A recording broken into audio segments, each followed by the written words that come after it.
제자훈련을 마치고 제자훈련을 받은 2022년은 내 인생에서 잊지 못할 귀한 시간으로 기억될 것입니다.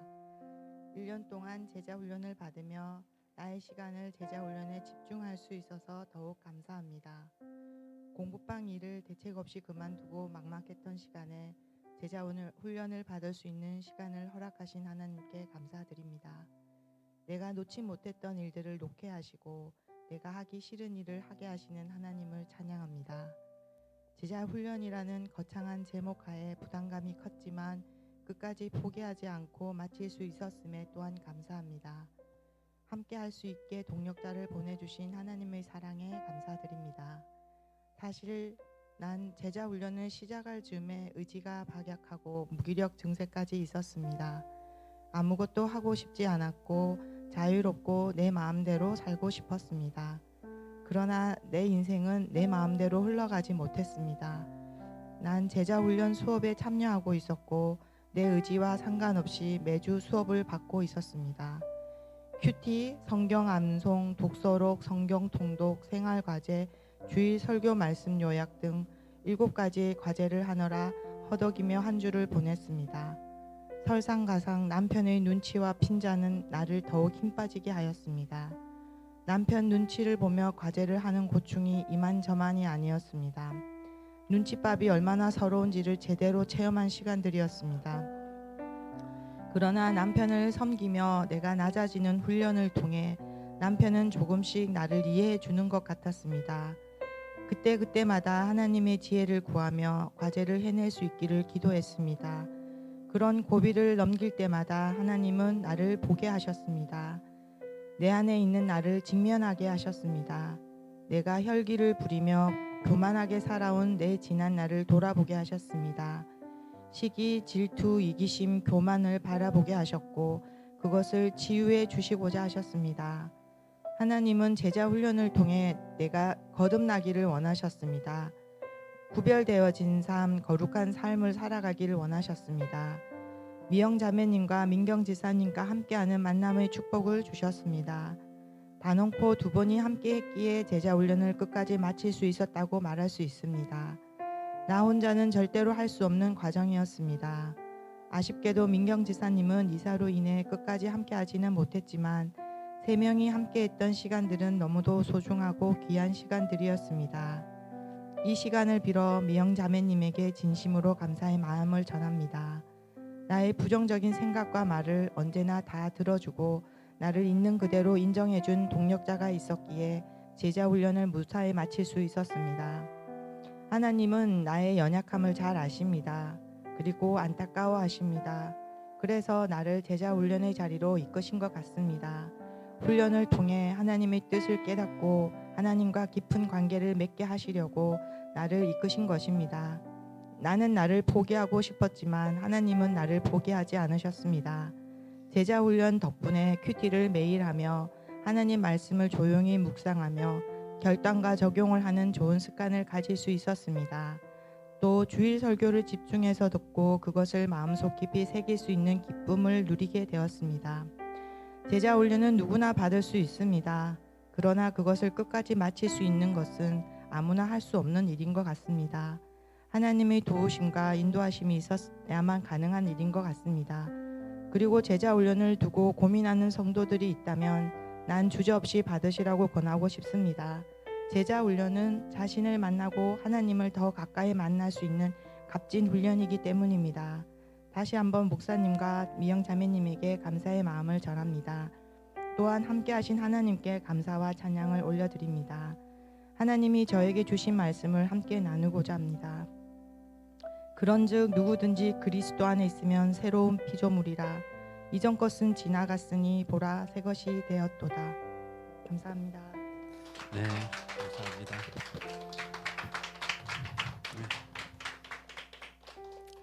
네, 우리 이어서 우리 황명 성도님 떨지 않도록 격려의 박수 한번 해주십시오.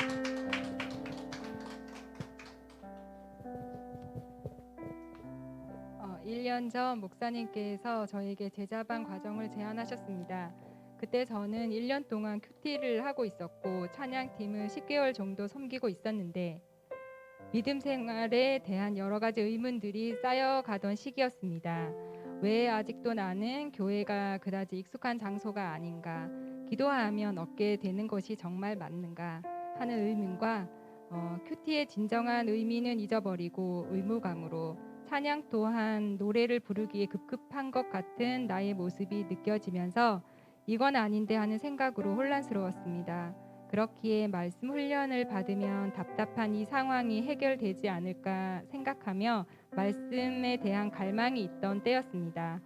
하지만 1년이라는 긴 시간의 제자반 과정이 저에겐 부담스러워서 반년 정도는 말씀 훈련을 받고 나머지 반년은 내가 하고 싶은 일을 하고 1년 뒤에 다시 일을 시작하면 너무나 이상적이겠다라는 저의 생각은 부르심에는 그 의미와 뜻이 있다고 말씀하시는 목사님의 부연 설명과 순종에 대한 어느 집사님의 조언, 그리고 서로에게 힘이 되어줄 두 명의 지체가 함께 한다는 소식에 저는 모든 것을 합력하여 선을 이루신다 하신 하나님을 떠올리며 제자반을 시작하였습니다. 제자반 수업 시간은 생각했던 것보다 힘들지 않았고 말씀 암송과 주일 설교 요약, 독서 과제들이 낯설지만 새로운 경험이라 즐겁기도 했습니다. 그중 생활 과제는 너무 쉬울 때도 있었고 예상했던 것보다 많이 고민해야 할 때도 있었습니다. 특히 남편의 장단점 10가지씩 써오기, 남편에게 편지 쓰기 생활 과제가 기억에 남습니다. 남편의 단점 10가지는 빠르게 쓰고도 더 쓸 게 많이 남아 있었는데 장점은 3, 4개 정도 쓰고 나니 더 이상 생각나는 게 없어서 한참 애를 먹었던 기억이 납니다. 또 남편에게 편지 쓰기 과제는 정말이지 내키지 않았습니다. 결혼 후 거의 처음 쓰는 편지라 좀 생뚱맞기도 했고 쌓였던 감정들 때문에 힘들기도 했습니다. 그래도 제자반에서 하는 것들을 포기하고 싶지는 않았습니다. 사실 남편은 제자반을 시작하기 2-3달 전부터 몸도 마음도 아주 힘든 상황이었습니다. 밤에 잠을 자기 위해서 수면제를 먹었고 이명이 심해서 우울감과 무기력으로 힘들어하고 있었습니다. 저는 남편에게 속상했던 마음, 남편에게 무언가를 바라던 마음들을 내려놓고 새 생명이 시작되는 봄에 어울리는 가볍고도 따뜻한 내용으로 남편을 응원하는 편지를 썼고 남편에게 전해주었습니다.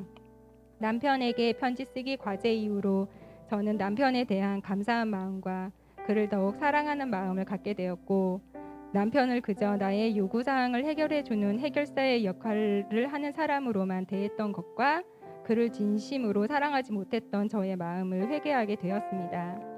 남편도 조금씩 안정을 찾게 되어 잘 웃고 잘 먹고 잠도 잘 자는 모습을 되찾게 되었습니다. 하나님께서는 제자반을 시작하는 저에게 가장 먼저 깨어진 남편과의 관계를 다시 회복시켜 주시는 은혜를 주셨습니다. 일주일이란 시간은 어찌나 빠른지 화요일 제자반 수업 이후 수요일 신나게 놀고 나면 목금 후 뭘 했는지 기억도 없고 토요일은 찬양 연습으로 주일은 예배를 드리고 나면 월요일은 어김없이 과제와 마주해야 했습니다. 미뤄놓은 과제로 허덕이다 보니 한 주 휴강이 너무나도 달콤했는데 여름쯤 깨닫게 되었습니다. 휴강의 기쁨은 짧기만 하고 과제는 2주 분량으로 더 늘어난다는 것을 말합니다. 여름이 끝날 때쯤 우리는 더 이상 휴강을 좋아하지 않았고 저는 매주 화요일을 빠지지 않고 제자반으로 모일 수 있음에 감사했습니다. 여름을 지나고 가을로 접어들면서 저는 저의 소중한 시간의 일부를 하나님 앞에 드리는 일이 좀 아깝다는 생각이 들었습니다. 반복되는 일주일과 과제들 때문에 주일 설교를 들으면서 어떻게 하면 주일 설교 요약을 간단하고 빠르게 할 수 있을까를 고민하고 목사님께서 독서 과제를 주시면 책이 두꺼운지 얇은지 내용이 쉬운지 어려운지를 먼저 체크했습니다. 다람쥐가 쳇바퀴 돌듯 주일이 지나고 나면 설교 요약, 독서 과제, 암송 뭔가 딱히 하는 일은 없는데 마음은 늘 쫓기는 것 같고 여행이나 지인과의 약속을 잡으려 해도 늘 화요일은 피해야 하는 것도 불편했습니다. 내가 이렇게 한다고 해서 달라지는 것이 무엇인지 의문도 생겼습니다. 하지만 이런 생각 가운데서도 제게 부어지는 은혜는 있었습니다.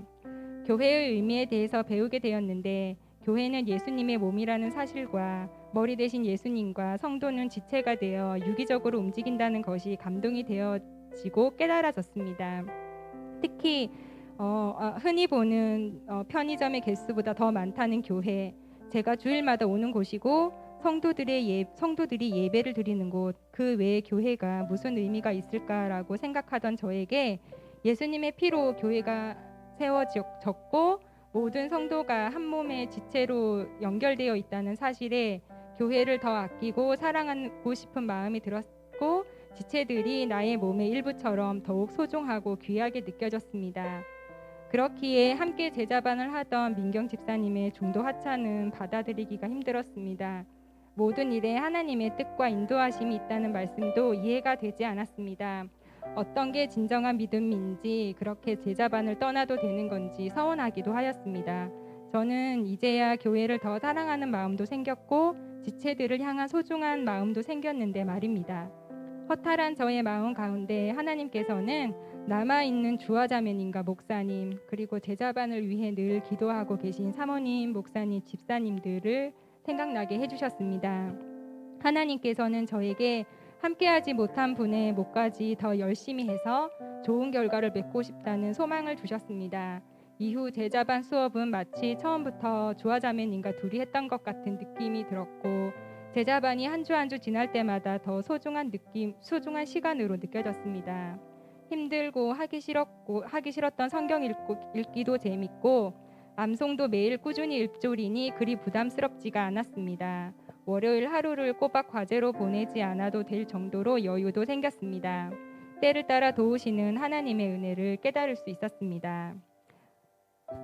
화요일 제자반 모임과 과제가 예전보다 즐겁게 느껴졌습니다.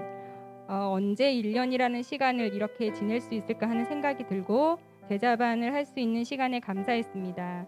그동안 저의 삶은 그저 주어진 일에 최선을 다하고 책임감으로 또 어떤 때는 의무감으로 치열하게 살면서 그 결과에 울고 웃을 뿐 기쁨과 감사가 없는 삶이었음을 깨달았습니다. 하지만 제자반에서 1년이라는 시간을 통해 말씀을 배우며 하나님께 시선을 두는 시간들이 세상적인 대가 없이도 또 그 결과가 어떠해도 위로받고 기도받고 축복받을 수 있는 자리인 것이 감사했습니다. 그리고 어떤 상황에서도 하나님의 인도하심과 도우심이 분명히 있다는 사실을 믿고 제게 주어진 일들과 처한 환경에서 기쁨과 감사를 발견할 수 있게 되었습니다. 기쁨과 감사가 없던 저의 삶에서 하나님 안에서는 무엇이든지 기쁨이 될 수 있고 어떤 것에도 감사할 수 있다는 것을 깨닫게 하신 것도 제게 주신 하나님의 큰 은혜입니다. 에베소서 1장 18절 너희 마음의 눈을 밝히사 그의 부르심의 소망이 무엇이며 성도 안에서 그 기업의 영광의 풍성함이 무엇이며 1년 과정의 제자반은 끝이 났지만 저는 새로 시작하는 느낌입니다. 그 부르심의 소망이 무엇인지를 항상 고민하고 마음에 새기며 하나님 안에서 기쁨을 누리고 전하는 삶을 살아가도록 하겠습니다. 아멘. 아멘. 네, 박수해 주시기 바랍니다.